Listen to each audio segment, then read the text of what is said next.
I'm sitting in the square right outside of Vatican City in Rome, and it's absolutely wild. I haven't seen a single person in over 30 minutes looking at their phone. Folks are present everywhere I turn and look.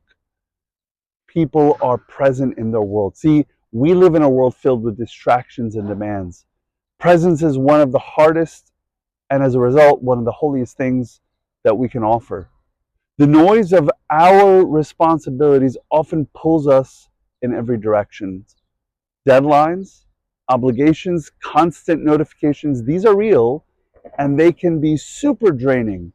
But beyond these necessary distractions are others that we introduce ourselves. Social media scrolling, compulsive planning, endless entertainment. Sometimes these are not just distractions, they are escapes. We avoid being present because presence requires a level of vulnerability, requires us to be really present with ourselves.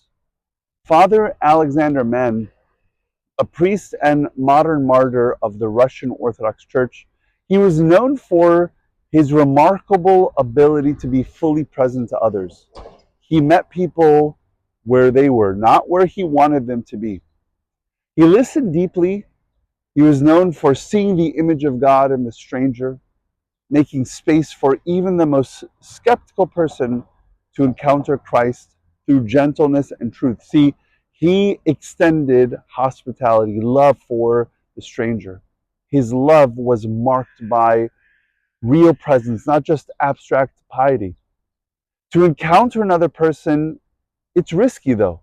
It requires us to slow down, put aside our agendas, and choose to be open. That openness, though, can be really intimidating. What if we're rejected? What if it's awkward? What if we don't really know what to say? But the truth is, if we avoid presence, we miss the joy of encounter. We miss the gift of seeing the other as they are, not as a problem, not as a project, but as a person made in the image of God. Holiness begins not with these huge grand gestures, but with a moment and a movement towards the other. This sometimes looks like pausing to listen with real attention to what the person in front of us is saying, or sitting with someone in silence and just listening and being, or asking a question you really don't know the answer to and actually waiting for the real response. To move towards the other, we have to learn to trust. And trust can be difficult. Maybe we've been hurt deep down inside. Perhaps our vulnerability has been met with indifference or betrayal. Maybe we don't even trust ourselves. Our ability to be enough, to say the right thing, to love well. In these moments, it's tempting to just retreat behind the walls we built for safety. But presence requires trust.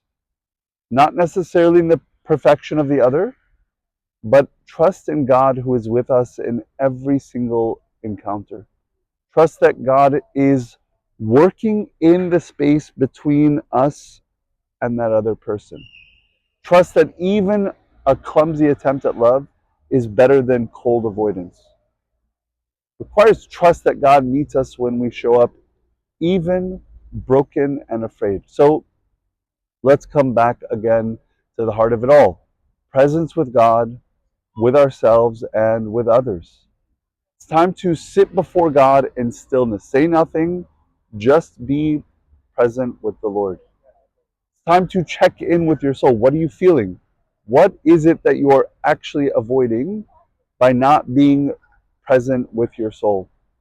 And it's about being present with someone today, not to fix them, but to see them, to look at them, and to really encounter them. A life of holiness does not begin in isolation or self perfection in the desert. Sometimes it begins in the city surrounded by people. It begins when we take one small step, an inner step towards God, and an outer step towards our neighbor. We have learned that many people have lived this type of step daily. And the truth is, so can we. Holiness begins here with presence, with God, self, and others. God bless.